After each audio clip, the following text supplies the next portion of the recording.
সুপ্রিয় দর্শক, রামাদানের বিশেষ নিবেদন পেট্রোল পাম্প নিবেদিত বিজ্ঞান মান করার আপনাদের স্বাগত জানাচ্ছি। Powered by N Mohammad group. আমাদের golden sponsor Chattogram metropolitan hospital, Salman properties, SRM steel ও গান্ধী সিমেন্ট। আমাদের co sponsor hotel Sea World, NFL properties, Parkview hospital এবং সিএসসিআর হসপিটাল। সুপ্রিয় দর্শক, রামাদান চলছে। রামাদানে আমরা আল কোরআনকে বুঝে জীবন গড়বার চেষ্টা করছি। আমরা কোরআনকে বুঝতে চাই বৈজ্ঞানিকভাবে, আমাদের চারপাশের প্রকৃতি আর নিসর্গ দিয়ে। কিন্তু আমরা সেদিকে যখন তাকাই তখন দেখি যে প্রকৃতিতে যে পরিমাণ উদ্ভিদ থাকা প্রয়োজন, যেমন সবুজ থাকা প্রয়োজন, তেমন সবুজ নানাভাবে বিঘ্নিত হয়েছে। সেজন্য আমরা আজকে আমাদের আলোচনার বিষয় ঠিক করেছি বৃক্ষরোপণ ও ইসলাম। কথা বলবার জন্য আমাদের সাথে রয়েছেন বিশিষ্ট উদ্ভিদ বিজ্ঞানী, ঢাকা বিশ্ববিদ্যালয়ের উদ্ভিদ বিভাগের সম্মানিত শিক্ষক প্রফেসর ডক্টর মোহাম্মদ জসিমউদ্দিন। সালাম আলাইকুম। ওয়ালাইকুম আসসালাম রহমতুল্লাহ। সুপ্রদর্শক, আমাদের সাথে আরো রয়েছেন তরুণ ইসলাম স্কলার, জগন্নাথ বিশ্ববিদ্যালয়ের ইসলামিক স্টাডিজ বিভাগের সহযোগী অধ্যাপক ডক্টর মোহাম্মদ খায়রুল ইসলাম। আসসালামু আলাইকুম রহমতুল্লাহ। ওয়ালাইকুম আসসালাম রহমতুল্লাহ। আপনাদের দুজনকেই সময়ের বিবেচনায়, প্রাসঙ্গিকতায় ভীষণ গুরুত্বপূর্ণ বৃক্ষরোপণ ও ইসলাম এই বিষয়ে আলোচনার জন্য স্বাগত জানাচ্ছি। সুপ্রিয় দর্শক, যেমন বলছিলাম, আমাদের জীবন নানাভাবে সম্পৃক্ত, সংযুক্ত বৃক্ষের সাথে। আমরা নিঃশ্বাস নেই, জীবনযাপন করি, খাদ্য গ্রহণ করি, সব ক্ষেত্রেই কোনো না কোনোভাবে ভূমিকা রয়েছে বৃক্ষের। কিন্তু আমরা একদম নির্বিঘ্নে, নির্বিবাদে, নির্মমভাবে বৃক্ষ নিধন করি, কিন্তু বৃক্ষরোপণের তেমন কোনো উদ্যোগ গ্রহণ করি না। অথচ আল কোরআনে নানাভাবে বৃক্ষের গুরুত্ব নিয়ে কথা বলা হয়েছে, উপযোগিতা উপকারিতা নিয়ে কথা বলা হয়েছে, এবং ইসলামও নানাভাবে উপযোগী আমাদেরকে গুরুত্ব আরোপ করেছে বৃক্ষরোপণের ক্ষেত্রে। তো আমরা শুরুতে যেতে চাই ডক্টর খায়রুল ইসলাম আপনার কাছে। আল কোরআন বৃক্ষরোপণকে কিভাবে সংজ্ঞায়িত করেছে, গুরুত্ব আরোপ করেছে, সেই বিষয়ে আপনার কাছে জানতে চাই। অসংখ্য ধন্যবাদ। আলহামদুলিল্লাহ রাব্বিল আলামিন, ওয়াসসালাতু ওয়াসসালামু আলা সাইয়্যিদিল মুরসালিন ওয়া আলা আলিহি ওয়া সাহবিহি আজমাইন। আমরা ভীষণ গুরুত্বপূর্ণ একটি বিষয় আজকে আলোচনা করছি, বৃক্ষরোপণ ইসলাম। আসলে প্রকৃতি আল্লাহর দান। আমরা যেই পৃথিবীতে বাস করি, পৃথিবীর বাসযোগ্য থাকবার জন্য পৃথিবীতে মানুষের যেমন প্রয়োজন আছে, প্রাণীর প্রয়োজন আছে, গাছপালা, উদ্ভিদ, বৃক্ষ সব কিছুরই প্রয়োজন আছে, এবং সব কিছুর একটা ভারসাম্য দরকার। এটা আমরা বারবারই বলি যে আমাদের এই প্রকৃতির ভারসাম্য ছাড়া এই পৃথিবী বসবাসের অনুপযোগী হয়ে যাবে। সুতরাং সব কিছুকে আমাদের বাঁচিয়ে রাখতে হবে। বৃক্ষের নানাবিধ প্রয়োজনীয়তা আছে। প্রথমত, বৃক্ষ আল্লাহ রাব্বুল আলামিনের এক অপার অনুগ্রহ আমাদের জন্য, এবং আল্লাহ রাব্বুল আলামিন যা কিছু আছে পৃথিবীতে, এই সব কিছু আল্লাহ মানুষের কল্যাণে সৃষ্টি করেছেন, মানুষের প্রয়োজনে সৃষ্টি করেছেন। আল্লাহ সূরা বাকারার মধ্যে সে কথাই বলছেন। আল্লাহ রাব্বুল আলামিন বলছেন, হুয়াল্লাযী খালাকা লাকুম মা ফিল আরদি জামিআ, আমি এই দুনিয়াতে যা আছে এর সব কিছু আমি তোমাদের কল্যাণে সৃষ্টি করেছি। এখন সেই কল্যাণটা কীভাবে? কল্যাণটা অনেকভাবে। প্রথমত হচ্ছে, দেখুন, আমরা বৃক্ষ থেকে নানানভাবে আমরা উপকৃত হই। প্রথম উপকারের ধরন যদি আমরা বলি, যে আমরা খাবার, যে আমরা শাক সবজি, ফল ফলাদি, এই যে আমাদের খাদ্যদ্রব্য আমরা সংগ্রহ করি, এটা বৃক্ষ থেকে। এবং সূরা আবাসের মধ্যে আল্লাহ সেটা বলছেন, যে আল্লাহ বলছেন এভাবে, ফালইয়ানজুরিল ইনসানু ইলা তাআমি আন্না সাবাবনাল মাআ সাব্বা সুম্মা শাকাকনাল আরদা শাক্কা فأنبتنا في حبة وعنبا وقضبا وزيتونا ونخلا وحدائق غلبا وفاكهة وأبا متاعا لكم ولأنعامكم। লম্বা আলোচনা। আল্লাহ বলছেন যে মানুষ তার খাদ্যের দিকে লক্ষ্য করুক। আমি আসমান থেকে বৃষ্টি বর্ষণ করি, আমি জমিনকে বিদীর্ণ করি, সেখান থেকে তাদের জন্য শাক সবজি, ফল মূল, বিভিন্ন জিনিস আমি উৎপাদন করি। এবং এটা শুধু তাদের জন্যই না, তাদের জন্য এবং চতুষ্পদ জন্তুর জন্য। কারণ আমরা চতুষ্পদ নানান জন্তু থেকে আমরা উপকার ভোগী। যেমন ধরেন, আমরা গাভী থেকে দুধ সংগ্রহ করি, গাভী আবার ঘাস খায়। সুতরাং সেটাও আমার জন্য। আল্লাহ সে কথাই বলছেন যে মাতা আল্লাকুম ওয়া লিআনআমিকুম, তোমাদের জন্য এবং তোমাদের চতুষ্পদ জন্তুর জন্য। সূরা নাহলের 10 এবং 11 নম্বর আয়াত আল্লাহ বলছেন, হুয়াল্লাযী আনজালা মিনাস সামাই মাআন লাকুম মিনহু শারাবুন ওয়া মিনহু শাজারুন ফীহি তুসিমুন ইউনবিতু লাকুম বিহি যারআ ওয়াজ যায়তুনা ওয়ান নাখীলা ওয়াল আনাব ওয়া মিন কুল্লি থামারাত ইন্না ফী যালিকা লাআয়াতান লিকাওমিন ইয়াতাফাক্কারুন। আল্লাহ বলছেন যে আমি আকাশ থেকে পানি বর্ষণ করি, সেখানে তোমাদের জন্য যেমন পানিও আছে, তেমনি সেখান থেকে গাছপালা উৎপাদন হয়, যেখান থেকে ফল ফলাদি, বিভিন্ন দ্রব্য, জাইতুন, তারপরে খেজুর, বিভিন্ন জিনিস আমি তোমাদের জন্য উৎপাদন করি। এর মধ্যে নিশ্চয়ই যারা চিন্তাশীল তাদের জন্য নিদর্শন রয়েছে। সত্যি এটা একটা ভাববার বিষয় যে আমাদের এই যে চারপাশে বৃক্ষরাজি, এগুলো ছাড়া আমরা যদি আমাদের জীবনকে কল্পনা করি, আমাদের জীবন আমরা কল্পনা করতে পারবো না। আমাদের জীবন এই বৃক্ষরাজি, উদ্ভিদ, এগুলো ছাড়া আমাদের জীবন অচল। মানুষ যখন সারাদিন পরিশ্রান্ত হয়, কষ্ট করে ক্লান্ত হয়, একজন শ্রমিক, একজন মজুর, তারপরে সেটা গাছের ছায়ায় বসে সে একটু আশ্রয় নেয়, তারপরে গাছের ছায়ায় বসে একটু বিশ্রাম নেয়, তারপরে সে আবার স্বাভাবিক তার কার্যক্রমে ফিরে যায়। এটা যদি আমরা না নিতে পারতাম তাহলে আমাদের জীবনটা কেমন হতো? দেখেন আল্লাহ রসুল সাল্লাল্লাহু আলাইহি ওয়াসাল্লাম মক্কা এবং মদিনায় বন এবং বন্য পশুর জন্য আলাদা করে আবাসস্থল এবং আলাদা করে বনভূমি সংরক্ষণ করবার জন্য নির্দেশ দিয়েছেন। এবং ওই অঞ্চলগুলোতে এখন পর্যন্ত গাছ কাটা নিষিদ্ধ, এখন পর্যন্ত ওইখানে গাছ কাটা নিষিদ্ধ, কারণ ওইটা যাতে বন্য প্রাণী এবং বন যাতে থাকে। এবং আমরা দেখি যে আমরা নানা সময় আমরা বলি যে আমাদের বিভিন্ন ধরনের দুর্যোগ দুর্বিপাকে বৃক্ষ আমাদের জন্য কি পরিমাণ ঢাল হিসাবে ব্যবহৃত হয়। যে সুন্দরবন আমরা দেখি যে ঝড় ঘূর্ণিঝড় সিডর আইলা যাই আসে, প্রথম যেই বাড়িতে বড় বড় বৃক্ষ থাকে বাতাসটা প্রথম কিন্তু গাছের উপর দিয়ে যায়, ধাক্কাটা গাছের উপরে, আর না হলে কিন্তু বাড়িঘর ক্ষতিগ্রস্ত হয়। এরপরে যদি আমরা আসি যে আমাদের সভ্যতার আরেকটা অন্যতম বড় উপাদান আছে আগুন। আগুন আমাদের সভ্যতার অন্যতম একটা বড় উপাদান। এবং আগুন কোথা থেকে আসে? আল্লাহ সেটাই বলছেন যে আফারাআইতুমুন নারাল্লাতী তুরুন আনতুম আনশাআতুম শাজারাতাহা আম নাহনুল মুনশিউন, যে এই যে তোমরা আগুন প্রজ্বলিত করছো, তোমরা কি ভেবে দেখেছো আগুন কোথা থেকে এসেছে? এই যে গাছ তোমরা পোড়াচ্ছ, এই গাছ কি আমি সৃষ্টি করেছি না তুমি সৃষ্টি করেছো? এর বাইরে আরো নানান রকম উপকারিতা আছে। বিনা প্রয়োজনে আমি পরে হয়তো আর যদি সুযোগ পাই বৃক্ষ রোপণের প্রয়োজনীয়তা নিয়ে আমি আলাদা করে আলোচনা করবো। এখানে আমি বৃক্ষর প্রয়োজনীয়তার কথাগুলো বলছি। আল্লাহ রসুল সাল্লাল্লাহু আলাইহি সাল্লাম বিনা প্রয়োজনে গাছ কাটতে নিষেধ করেছেন এবং বলেছেন হাদিস শরীফে আছে কেউ যদি বিনা প্রয়োজনে একটা বড়ই গাছ কর্তন করে, বড়ই গাছের কথা আলাদা করা বলা আছে, তাহলে আল্লাহ রাব্বুল আলামিন তার মাথাকে জাহান্নামে নিক্ষেপ করবেন। মানে বিনা প্রয়োজনে বৃক্ষ কর্তন করতে এটাকে নিষেধ করা যায়। হ্যাঁ, একটা প্রয়োজনে আমরা কখনো কখনো বৃক্ষ কর্তন করি এবং সেক্ষেত্রে আমাদের উচিত একটা বৃক্ষ যদি কর্তন করি তার বিপরীত অন্তত 2-3টা বৃক্ষ যাতে আমরা রোপণ করি, তাহলে আমাদের এই পরিবেশের ভারসাম্য থাকবে। এর বাইরেও আরো দেখেন যে আমাদের যে বৃক্ষরাজি বা গাছপালা আছে, আমরা বলছি যে এই সব কিছু কিন্তু আল্লাহ রাব্বুল আলামিনের ইবাদত করে এরা সবাই। এবং আল্লাহ তো স্পষ্ট সূরা হাজর মধ্যে বলছেন এভাবে, যেগুলো সেজদা করে, ওয়াশ-শাজারু ওয়াদ-দাওয়াবু ওয়া কাসীরুম মিনান নাস। আপনি কি লক্ষ্য করেন না যে আসমান ও জমিনে যা কিছু আছে সবকিছু আল্লাহর সিজদা করে? তাহলে সে তো আল্লাহর ইবাদতে মত্ত আছে, তা আমি কেন তাকে বিনা প্রয়োজনে কাটতে যাচ্ছি? ঠিক আছে, বরং আমাদের উচিত বেশি বেশি করে রোপণ করা। অনেক ধন্যবাদ ডক্টর মোহাম্মদ খায়রুল ইসলাম, আপনি চমৎকার বলেছেন। আসলে বৃক্ষ আমাদের জীবনের সাথে ওতপ্রোতভাবে জড়িত এবং আমরা আমাদের জীবনকে বৃক্ষ থেকে আসলে আলাদা করলে আমাদের জীবন আর জীবন থাকে না, কারণ আমরা খাদ্য গ্রহণের ক্ষেত্রে এবং অন্য সকল ক্ষেত্রে নানাভাবে বৃক্ষের উপর নির্ভর করে থাকি। আল্লাহ এই পদ্ধতি করে দিয়েছেন যে আমরা তাদের উপর নির্ভর থাকবো। তো আমরা বিজ্ঞান কি বলছি, উদ্ভিদ বিজ্ঞান আমাদের সাথে রয়েছেন, তিনি আরো স্পষ্ট করে বলবেন। তার কথা শুনবার আগে একটু ছোট্ট বিরতিতে যেতে চাই, আমাদের সঙ্গেই থাকুন, ফিরছি শিগগির ইনশাআল্লাহ। বিশ্বের 120টি দেশে সমাদৃত পেট্রোলো পাম্প, ইটালির পেট্রোলো পাম্প 1 যুগ ধরে বাংলাদেশে বিশ্বস্ত সেবায় নিয়োজিত। ক্রমবর্ধমান চাহিদা প্রমাণ করে পেট্রোলো পানির পাম্প নিশ্চিত নির্ভরতার প্রতীক। তাই তো সবাই বলে পানি নিয়ে ভাবনা আর না পেট্রোলো পাম্প আছে আর নেই ভাবনা। অত্যাধুনিক থেরামিক্স পদ্ধতিতে উৎপাদিত SARM TMT বার যে কোনো নির্মাণকে রাখে ভেতর থেকে মজবুত। এক্সেলেন্ট মেটালার্জিক্যাল কোয়ালিটি ও 600 degree high temperature resistance steel, যা সর্বোচ্চ মাত্রায় ভূমিকম্পন সহায়ক, নিশ্চিত করে শতভাগ নিরাপত্তা। Seema automatic reroll mills limited, the finest steel for ever. বাবা, মা, দেয়ালটা চটা, মেঝেটাও ফাটা, দেখি এদিকে দাও তো। ছাদখানা যাতা, এবার বাড়িটা কর। আগে ভাবি চাই জীবনে নাই সুর, ছাদ খসে স্বপ্ন দূর। বাড়ি বানাবো কোন সিমেন্ট দিয়ে? নিশ্চিন্তে ডায়মন্ড এক্সট্রিম। বিশ্বের 150টিরও বেশি দেশে যে সিমেন্ট ব্যবহার হচ্ছে সেই একই মানের সিমেন্ট ডায়মন্ড এক্সট্রিম। কষ্টের টাকায় বানানো বাড়ি সুরক্ষিত হবে তো? অবশ্যই। ব্রিজ, হাইরাইজ বিল্ডিং, ফ্লাইওভারের মতো বড় নির্মাণে ডায়মন্ড এক্সট্রিম বিশেষভাবে উপযোগী। ইউরোপিয়ান নর্ম অনুযায়ী প্রস্তুত ডায়মন্ড এক্সট্রিম সিমেন্ট এখন বিদেশেও রপ্তানি হচ্ছে। Diamond extreme, powerful global cement. বাবা, এবার সব চিন্তা দূর করার জন্য স্যান্ডমারের অ্যাপার্টমেন্ট নিয়ে নেব। আধুনিক চট্টগ্রামে তোমাদের জন্য একটা স্থায়ী ঠিকানা। বাবা, তোর মনির চাচা শিউলি খালাও স্যানমারের অ্যাপার্টমেন্ট কিনেছে, আর তোর বন্ধু ইমরান সেও তো অনেকগুলো দোকান নিয়েছে স্যানমারের কাছ থেকেই।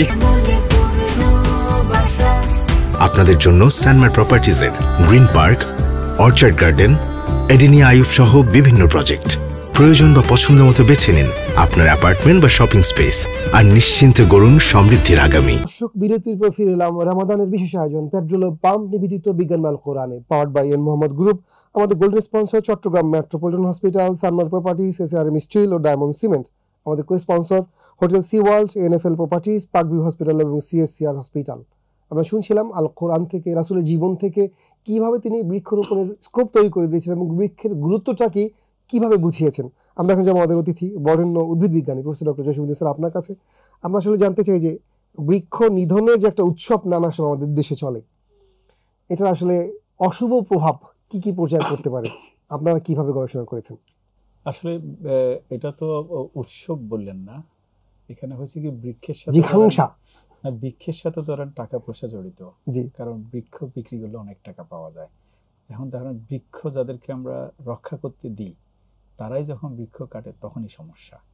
ধরেন আপনি আপনার বাড়িতে গাছ লাগালেন আপনার প্রয়োজনে, এটা একটা ইকোনমিক কারণে অনেক সময় আপনি গাছ লাগান, হ্যাঁ, সেটা আপনার ম্যাচুরিটি হলে আপনি তখন সেটা কাটতে পারেন, কারণ বৃক্ষ তো আপনার প্রয়োজনে আসছে, সেটা কিন্তু ধরে রাখার জন্য না, আপনি কাটবেন আরেকটা লাগাবেন, আপনি সাস্টেন করবেন সিস্টেমটা। আর যখন সরকারি বন আপনাকে রক্ষা করার জন্য দিছে তখন আপনি যখন কাটেন সেটা নিয়েই হচ্ছে আমাদের সবচেয়ে বড় সমস্যা। আমরা সেখানে হাজার হাজার কোটি কোটি টাকা খরচ করি, কর্মকর্তা নিয়োগ দিই, সেই বন যখন থাকে না, উজাড় হয়ে যায়, আমাদের পাহাড়গুলো যখন ন্যাড়া হয়ে যায় তখনই আমাদের দুঃখ হয় আর কি। তাহলে আমরা কাদেরকে পুষছি বৃক্ষ পাহারা দেওয়ার জন্য? তো বৃক্ষ থাকতে হবে কেন?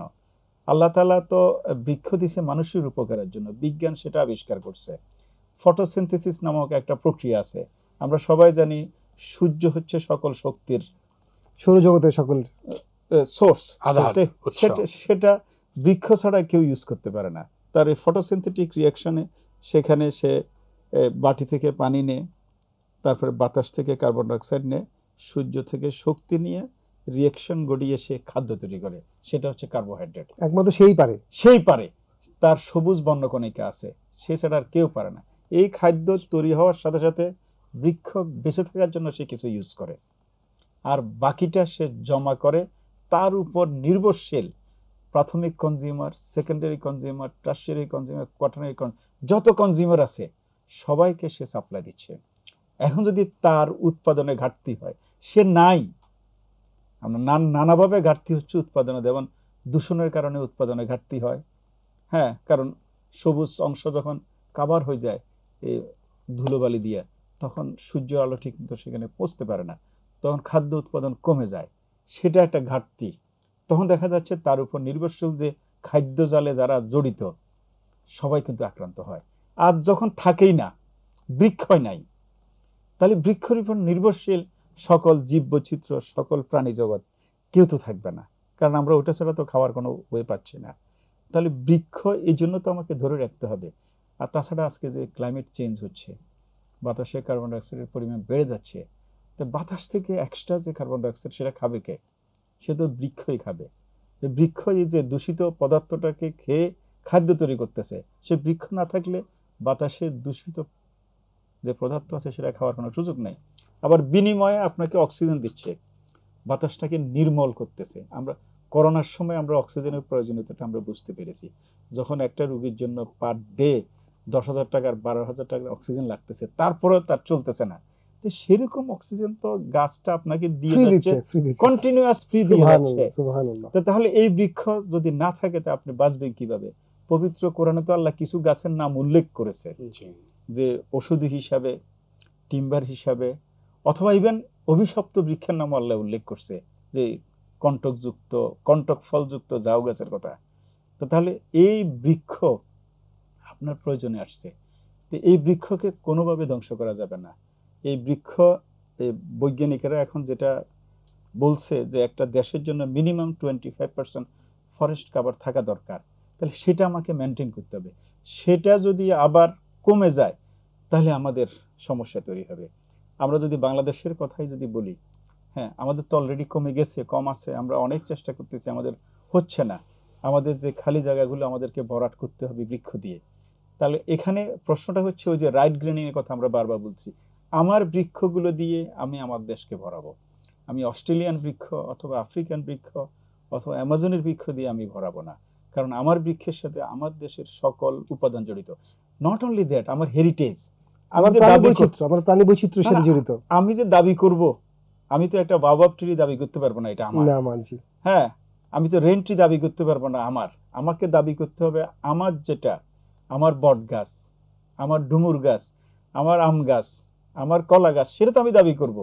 তাহলে সেই গাছগুলো আমাদেরকে লাগাইতে হবে। তাহলে এই গাছের সাথে রিলেটেড যত অ্যানিমেল আছে, যত ইনসেক্ট আছে, বাটারফ্লাইজ আছে, হানিবিজ আছে, তারা বেঁচে থাকবে। আপনি দেখেন, ধরেন আমাদের যে এই মধু, এটা একটা বিশাল একটা আল্লাহর উপকারিতা, মানে এটা নিয়ামত।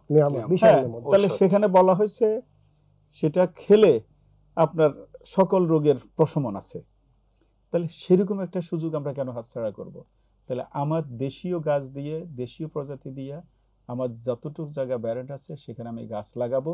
গাছ যদি কোনো কারণে কাটার দরকার হয়, হতে পারে, কারণ গাছ তো আমার জন্য, গাছ তো সংরক্ষণ, একবারে সংরক্ষণ করে রাখার জন্য। আমার প্রয়োজন মিট করব, একটা গাছ কাটলে আমি 3টা গাছ সেখানে লাগিয়ে দিব, যাতে আমার পরবর্তী প্রজন্ম যাতে সেটা ইউজ করতে পারে। কাটার প্রয়োজন হলে সে যেন গাছ পায়। এক্স্যাক্টলি। আমার হচ্ছে টিম্বার দরকার, আমার খাদ্য দরকার, আমার জ্বালানি দরকার, আমার কত কিছু দরকার। আমরা তো বলেছি গাছের সাথে আমরা এথনোবটানি যে স্টাডি করি, সেখানে 50টারও বেশি সম্পর্ক পাওয়া যায় গাছের সাথে, মানুষের সম্পর্ক। তাহলে সেই সম্পর্কগুলো মেনটেন করতে গেলে গাছ লাগবে। আপনার জমির উর্বরতা থেকে আরম্ভ করে কোন জায়গায় গাছের অবদান নাই। আপনি যে সুগন্ধিটা আপনি ইউজ করতেছে, কোথা থেকে আসতেছে? আমার আগর গাছ থেকে আসতেছে। এখন এমনভাবে আগর গাছকে ইউজ করছি, আগর গাছের কোনো আর বন জঙ্গলে আগর গাছে নাই। কিন্তু সেই ক্ষেত্রে আমাকে সাস্টেন হইতে হবে। আমি যে ওষুধি যে বিভিন্ন ধরনের ইয়ে নিয়ে আসি, সেগুলোকে সাস্টেন করে আমাকে কালেকশন করতে হবে। তা না হলে কিন্তু আমার চলবে না।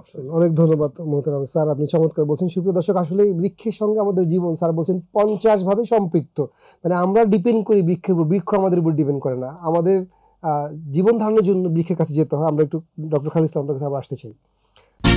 বিশ্বের 120টি দেশে সমাদৃত পেট্রোলো পাম্প, ইটালির পেট্রোলো পাম্প 1 যুগ ধরে বাংলাদেশে বিশ্বস্ত সেবায় নিয়োজিত। ক্রমবর্ধমান চাহিদা প্রমাণ করে পেট্রোলো পানির পাম্প নিশ্চিত নির্ভরতার প্রতীক। তাই তো সবাই বলে পানি নিয়ে ভাবনা আর না পেট্রোলো পাম্প আছে আর নেই ভাবনা। অত্যাধুনিক থেরামিক্স পদ্ধতিতে উৎপাদিত SARM TMT বার যে কোনো নির্মাণকে রাখে ভেতর থেকে মজবুত। এক্সেলেন্ট মেটালার্জিক্যাল কোয়ালিটি ও 600 degree high temperature resistant steel, যা সর্বোচ্চ মাত্রায় ভূমিকম্পন সহায়ক, নিশ্চিত করে শতভাগ নিরাপত্তা। সীমা অটোমেটিক রিও limited limited, the finest steel for ever. বাবা, মা, দেয়ালটা চটা, মেঝেটাও ফাটা, দেখি এদিকে দাও তো। ছাদখানা যাতা, এবার বাড়িটা কর। আগে ভাবি চাই। জীবনে নাই সুর, ছাদ খসে স্বপ্ন দূর। বাড়ি বানাবো কোন সিমেন্ট দিয়ে? নিশ্চিন্তে ডায়মন্ড এক্সট্রিম। বিশ্বের 150টিরও বেশি দেশে যে সিমেন্ট ব্যবহার হচ্ছে, সেই একই মানের সিমেন্ট ডায়মন্ড এক্সট্রিম। কষ্টের টাকায় বানানো বাড়ি সুরক্ষিত হবে তো? অবশ্যই। ব্রিজ, হাইরাইজ বিল্ডিং, ফ্লাইওভারের মতো বড় নির্মাণে ডায়মন্ড এক্সট্রিম বিশেষভাবে উপযোগী। ইউরোপিয়ান নর্ম অনুযায়ী প্রস্তুত ডায়মন্ড এক্সট্রিম সিমেন্ট এখন বিদেশেও রপ্তানি হচ্ছে। Diamond extreme, powerful global cement. বাবা, এবার সব চিন্তা দূর করার জন্য স্যান্ডমারের অ্যাপার্টমেন্ট নিয়ে নেব। আধুনিক চট্টগ্রামে তোমাদের জন্য একটা স্থায়ী ঠিকানা। বাবা, তোর মনির চাচা শিউলি খালাও স্যানমারের অ্যাপার্টমেন্ট কিনেছে, আর তোর বন্ধু ইমরান সেও তো অনেকগুলো দোকান নিয়েছে স্যানমারের কাছ থেকেই। আপনাদের জন্য স্যানমার প্রপার্টিজের গ্রিন পার্ক, অর্চার্ড গার্ডেন, এডিনিয়া আইয়ুব সহ বিভিন্ন প্রজেক্ট। প্রয়োজন বা পছন্দ মতো বেছে নিন আপনার অ্যাপার্টমেন্ট বা শপিং স্পেস, আর নিশ্চিন্তে গড়ুন সমৃদ্ধির আগামী।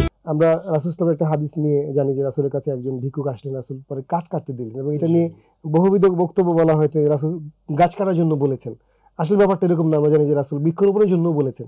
আপনার কাছে জানতে চাই, রাসূল কিভাবে বৃক্ষরোপণের জন্য ক্রমাগত উৎসাহ দিয়ে গিয়েছেন? জি, আপনাকে ধন্যবাদ। আসলে আমরা একটা হাদিস আমরা সবাই জানি, আল্লাহ রাসূল সাল্লাল্লাহু আলাইহি ওয়াসাল্লাম বলছেন, মা মিন মুসলিমিন ইয়াগরিসু গারসান আও ইয়াজরাউ জারআন ফায়াকুলু মিনহু ইনসানুন আও তায়রুন আও বাহিমাতুন ইল্লা কানা লাহু বিসাদাকা। আল্লাহ রাসূল বলেছেন, কেউ যদি এটা বৃক্ষ রোপণ করে এবং সেখান থেকে যেই ফল হবে সেটা যদি কোনো পাখি খায়, কোনো মানুষ খায়, অন্য কোনো প্রাণীও যদি সেটা ভক্ষণ করে, তাহলে সেটা তার জন্য সদাকা হবে। এই হাদিসের বিস্তর ব্যাখ্যা অন্য জায়গায় আছে। আল্লাহ রাসূল বলেছেন, কেউ যদি চুরি করে নেয় সেটা সদাকা, কেউ যদি নষ্ট করে ফেলে সেটা সদাকা, কোনো পাখি যদি খায় সেটা সদাকা।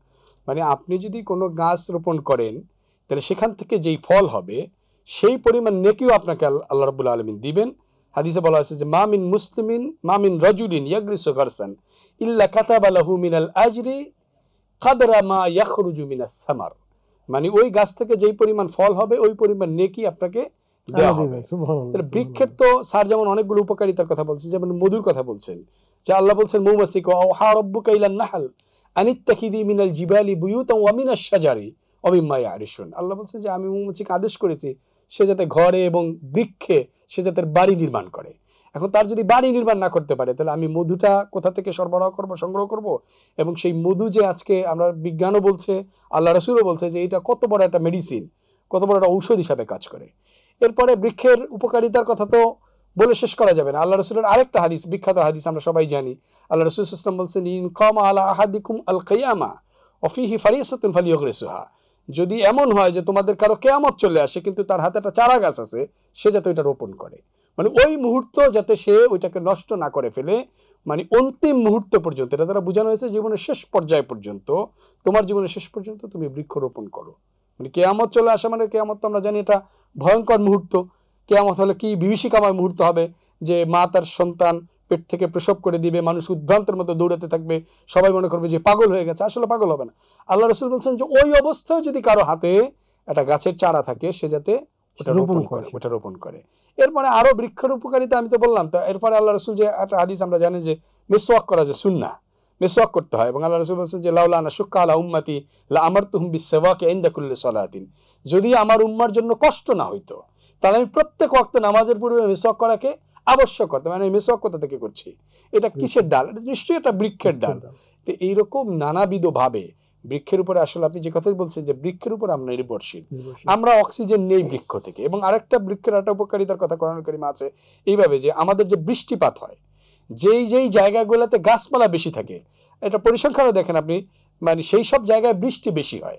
আল্লাহ বলছে যে আল্লাহুল্লাযী ইউরসিলুর রিয়াহা ফাতুসিরু সাহাবান ফায়াবসুতুহু ফিস সামাই কাইফা ইয়াশা, যে আমি বাতাসকে আদেশ করি সে যাতে মেঘগুলোকে ছড়িয়ে ছিটিয়ে দেয়, এবং এটা আকাশের বিভিন্ন জায়গায় ছড়িয়ে ছিটিয়ে যায়।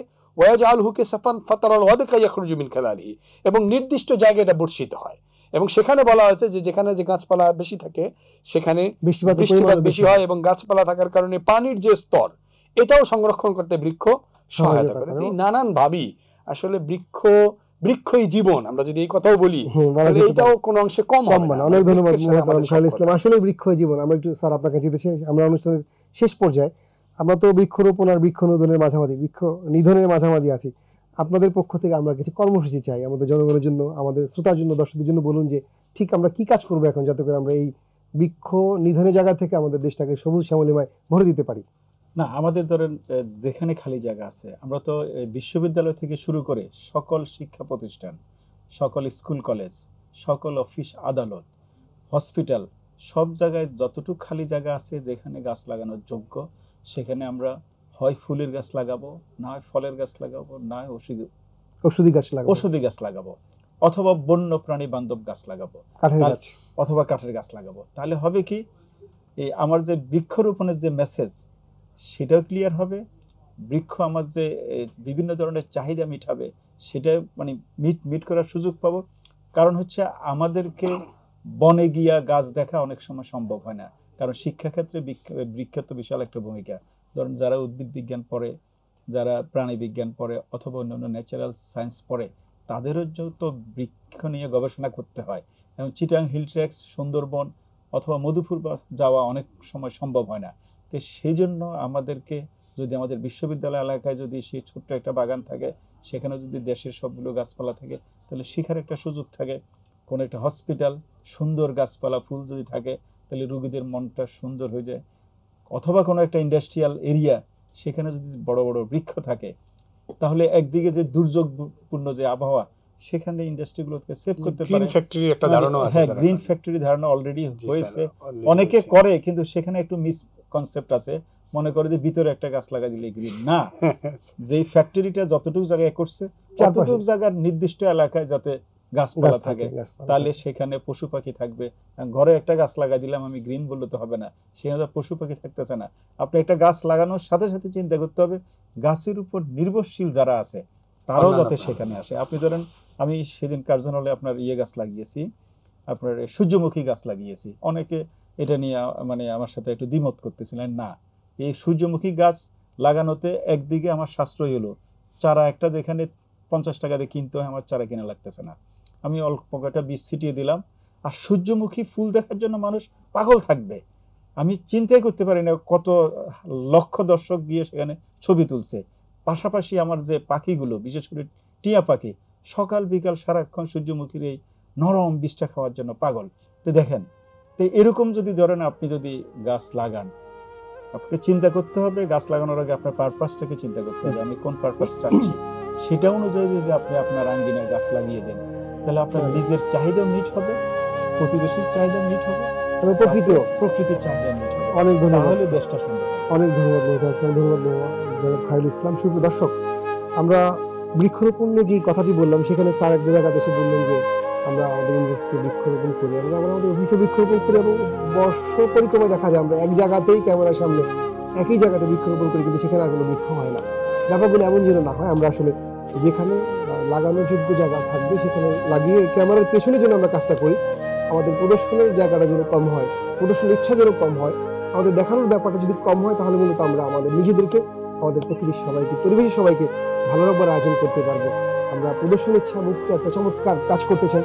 এই রামাদান সেটার একটা আমার মনে হয় যে উত্তম সময়। আল্লাহ রাব্বুল আলামিন আমাদের নিজেদের স্বার্থে, পরিবেশের স্বার্থে, প্রকৃতির স্বার্থে, প্রকৃতি সন্তান অসংখ্য জীববৈচিত্র্য রক্ষা করবার স্বার্থে যথাযথ নিয়মে বিধি মেনে আমাদের সঙ্গে উপযোগী বৃক্ষ দিয়ে এই দেশকে সবুজ বানিয়ে ফেলবার তৌফিক দান করুন।